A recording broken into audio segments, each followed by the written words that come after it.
So we are going to demonstrate to you how you can plant alfalfa and management of that land of yours so that it can come up well.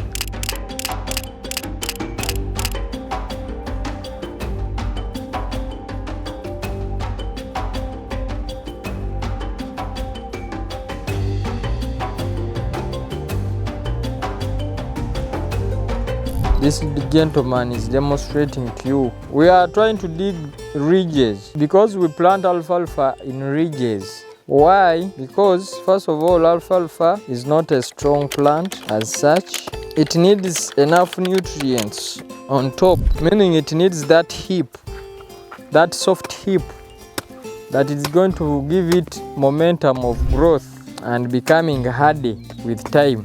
This is alfalfa. Do you know alfalfa? That is how the seeds look like. So this is, actually you can put it in a container, but still, if you're creative enough, like me, not him. Bw'obanga engalo zo nnungi bulungi ozeesiga wano era sitiiro osobola okukola ki nga nze bw'ondaba era nteekako butono butono. But the main focus here is ridges. If you put ridges, that garden is done. And now you can say that I'm done planting. Have you seen the ridges? You have to put lines to make sure that everything is in a proper way. This is Bracharia Morato 2. This is Morato 2. We shall be with a variety.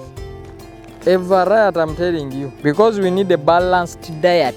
I have made a video about how to plant alfalfa, and these are the points that I have talked about. First of all, make sure that you have prepared your land well. Make sure that it is soft well. Make proper ridges for your seeds. Then make sure that you propagate well. Utilize those seeds that you have. Don't put a lot and don't put very little. One of my gentlemen has said that he's going to put in a bottle so that we can put small in smaller quantities. Remember, it is not that cheap.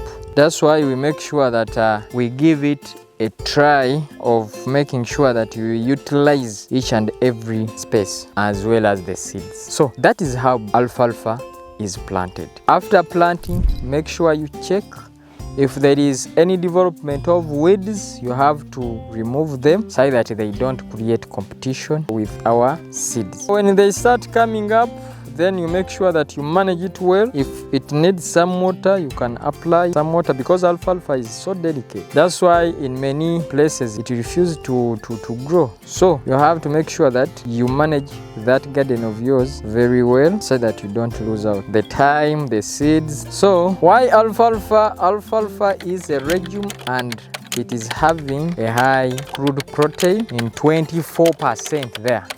15 to 20. Yeah, so this is how it is propagated. We are now going to handle the Bracharia part.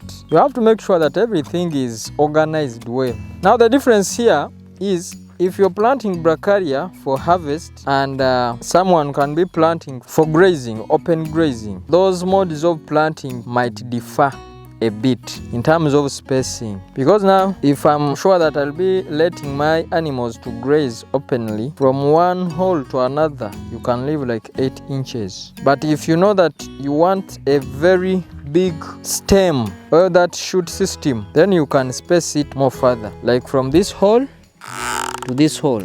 That might be like 15 inches or 1 foot. So now those who never knew about how this look like, let me show you some part. This is Sabia. This is Sabia. This is Camero. Are you seeing the Camero? This is how Camero looks like. This is Centrosema. Do you know Centrosema? This one you can intercrop with Crodis Guyana. This is Desmodium. Desmodium is also a legume. It's a legume.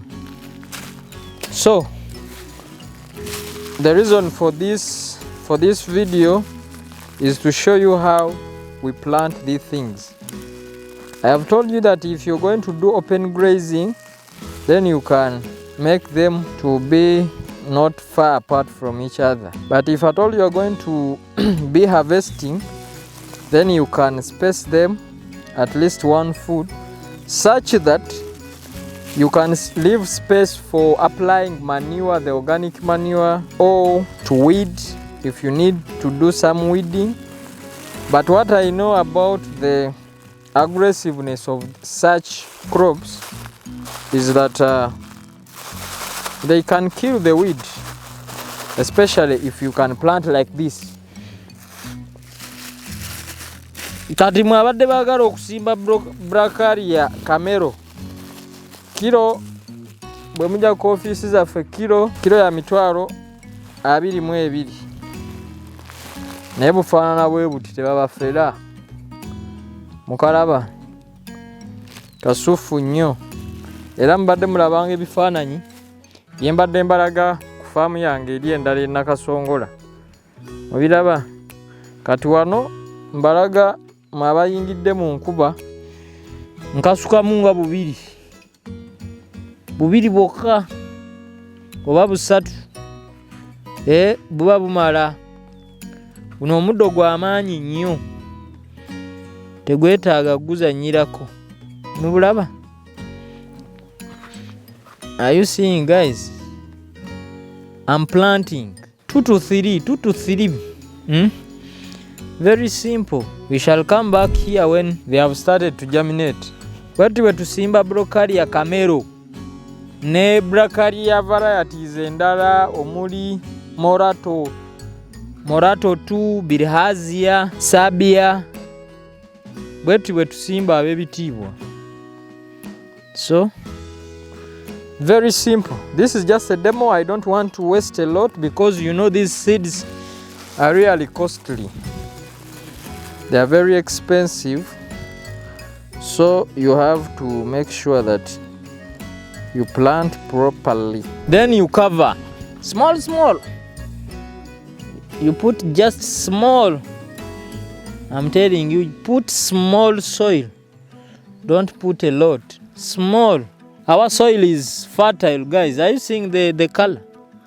Very nice one. Some places have soils that are red, that are tired. That is how we plant. You will see green here.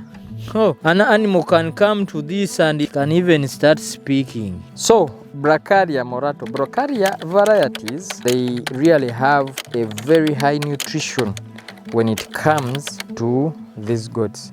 You can let them to graze as well as you can get hay from them. Bracharia is known for its features of having a very big leaf when you compare it with the Crodis Guyana, and it makes a very big shoot system, a nice one. When you see goats grazing in it or cows, really you can see that it gives our animals power. It makes them to gain weight. So Bracharia varieties, yes, we may say that they are expensive, somehow costly, but it is worth it. So in a simple demonstration, I'm going to show you here. If you're planting those Bracharia variety, like this is Bracharia morato 2. Oh, this is too much. You know, I make sure that I keep it well because it is expensive. I don't want to lose it all. So if you dig one hole, from one hole to another, you can leave like a foot where you'll be passing. So now you put like this, 2 to 3, 2 to 3, 2 to 3. Very simple, like that. I'm telling those people who have limited land, if you feel that you cannot do this supplementation to your animals, there is a lot of dependence that it follows to come up with an healthy animal. That is nutrition. Even though you have a very big animal, if you feed it poorly, I'm assuring you that you're not going to get the best results that you would have got when you have best nutrition. So nutrition is a fundamental. It is a foundation. It is one of the foundations that we have when it comes to animal production.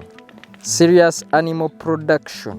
These are the things that we follow, the pillars that we put much emphasis on. That is the nutrition, breed, housing is also very important, also management. So if you do those things, I'm assuring you a sure win. So this is our garden of Bracharia, a sample garden. From one hole to another, leave 1 foot such that it gets enough space where it is going to grow well. We shall be showing you after some time how these things will have gone. So guys, stay with us as we shall be showing you other more things that we shall be doing.